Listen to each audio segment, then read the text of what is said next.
আস্তে আস্তে হাত থেকে শুধু বাটিগুলো নড়ে গেছিল, তার জন্য আমাদের রাজপথের নন্দিনী কি অভিনয় দেখানো মাইরি, এমন রিয়াকশন দিচ্ছে, মুখটার দিকে তাকাও যেন দোকানে ভূমিকম্প শুরু হয়ে গেছে। সবকিছু ঠিক আছে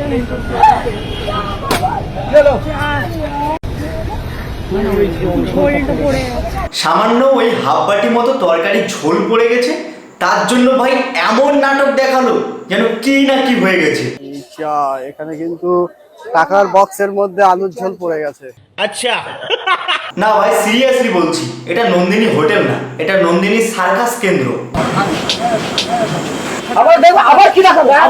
দিদি তুমি হোটেল চালাচ্ছ, নন্দনের থিয়েটার নয়। তোমার দোকানে মানুষ খেতে যায়, যাত্রাপালার কোর্স করতে নয়। তাই মানুষকে খাবিয়ে পয়সা আর্নিং করো, ন্যাকামি নয়। তোমার কপালে দুঃখ আছে গো বাবা।